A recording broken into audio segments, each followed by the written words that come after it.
بسم اللہ الرحمن الرحیم نحمدہ ونصلی علی رسولہ الکریم اما بعد۔ پیارے پیارے بچوں، ننھے منھے پھولوں، اللہ تعالیٰ آپ سب کو ہمیشہ خوش رکھیں۔ الاحسان اکیڈمی والے چچا کی طرف سے السلام علیکم ورحمۃ اللہ وبرکاتہ۔ ہماری کہانی چل رہی ہے مسجد اقصی اور فلسطین۔ آج اس کا 5واں حصہ ہے، 4 حصے ہم سن چکے ہیں۔ تو پیارے بچوں، وہ ایک بادشاہ تھا جو عیسائی ہو گیا تھا، اور پھر اس کے بعد اس نے یہودیوں کی خوب پٹائی کروائی، اور پھر یہ وہاں سے سارے چلے گئے۔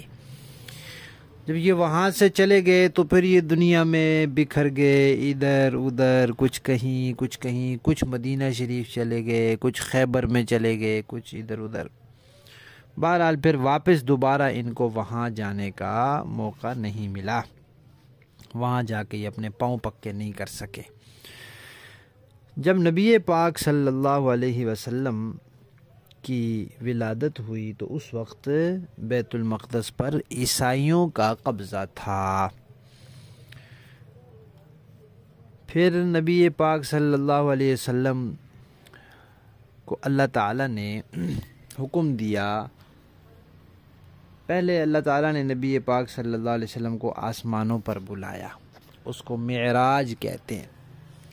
تو وہ آسمانوں کا جو سفر تھا وہ مکہ شریف سے نہیں شروع ہوا تھا۔ اس وقت نبی پاک صلی اللہ علیہ وسلم مکہ شریف میں رہتے تھے، ابھی مدینہ طیبہ نہیں گئے تھے، تو مکہ سے نہیں شروع ہوا تھا۔ مکہ سے پہلے فلسطین پہنچے، بیت المقدس پہنچے، مسجد اقصی پہنچے۔ وہاں پھر اللہ تعالیٰ نے سارے نبیوں کو جمع کیا، تو نبی پاک صلی اللہ علیہ وسلم نے سب نبیوں کو وہاں نماز پڑھائی۔ پتہ ہے کیوں؟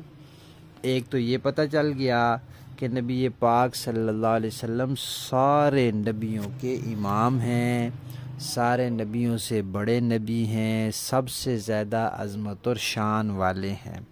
دوسرا یہ پتہ چل گیا کہ وہ جو بیت المقدس ہے، کئی انبیاء وہاں تھے، اس کو بنانے والے بھی، اس کو آباد کرنے والے بھی، تو سب نے نبی پاک صلی اللہ علیہ وسلم کے پیچھے نماز پڑھی، اور یہ پتہ چل گیا کہ سارے انبیاء نے اب بیت المقدس کی امامت نبی پاک صلی اللہ علیہ وسلم کے لیے تسلیم کر لی ہے۔ سارے وہاں نبی پاک صلی اللہ علیہ وسلم کے مقتدی بن گئے، تو بیت المقدس کے امام پھر نبی پاک صلی اللہ علیہ وسلم ہو گئے، اور جو چیز نبی پاک صلی اللہ علیہ وسلم کو مل گئی وہ پھر اللہ تعالیٰ نے آپ کی امت کو دی، تو اس طرح بیت المقدس بھی مسلمانوں کو مل گیا۔ پھر جب نبی پاک صلی اللہ علیہ وسلم مدینہ طیبہ تشریف لے گئے ہجرت کر کے، تو اللہ تعالیٰ نے حکم دیا کہ آپ بیت المقدس کی طرف رخ کر کے نماز پڑھیں۔ پیارے بچوں، اب جو ہم نماز پڑھتے ہیں وہ بیت اللہ شریف کی طرف منہ کرتے ہیں، کعبہ کی طرف منہ کرتے ہیں جو مکہ مکرمہ میں ہے، تو اس وقت اللہ تعالیٰ نے کہا تھا کہ آپ مسجد اقصی کی طرف منہ کریں، تو 16-17 مہینے مسلمان اس طرف منہ کر کے نماز پڑھتے رہے۔ پھر ایک مرتبہ نبی پاک صلی اللہ علیہ وسلم نماز پڑھا رہے تھے، نماز کے دوران ہی اللہ تعالیٰ کا حکم آ گیا کہ آپ اب اپنا رخ بیت اللہ کی طرف کر لیں، تو پھر نبی پاک صلی اللہ علیہ وسلم نے رخ پھیر لیا، بیت اللہ شریف کی طرف رخ کر لیا۔ تو جہاں یہ واقعہ پیش آیا اس کو کہتے ہیں مسجد قبلتین۔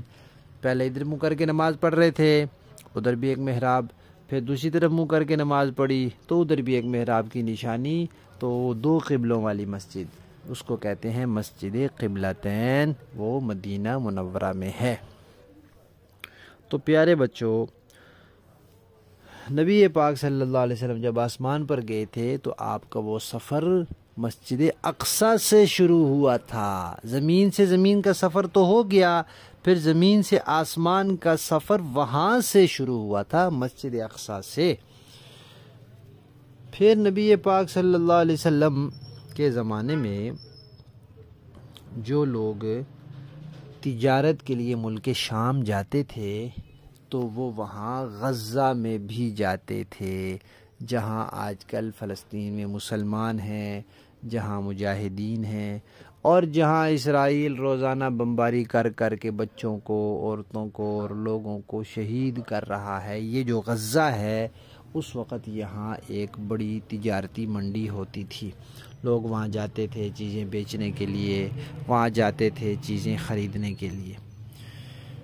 پھر نبی پاک صلی اللہ علیہ وسلم دنیا سے چلے گئے، پھر اس کے بعد حضرت ابوبکر آئے، پھر حضرت عمر آئے۔ حضرت عمر رضی اللہ تعالیٰ عنہ کے زمانے میں مسلمانوں نے حملے کیے، اور حضرت ابو عبیدہ بن جراح رضی اللہ تعالیٰ عنہ ایک صحابی ہیں، وہ مجاہدین کو لے کر گئے اور بیت المقدس کا محاصرہ کر لیا، اس کو گھیر لیا ہر طرف سے۔ اس وقت وہاں عیسائیوں کا قبضہ تھا۔ پھر کیا ہوا؟ پھر انشاءاللہ ہم کہانی کے اگلے حصے میں سنیں گے۔ ہماری کہانی مسجد اقصی اور فلسطین کا 5واں حصہ ختم۔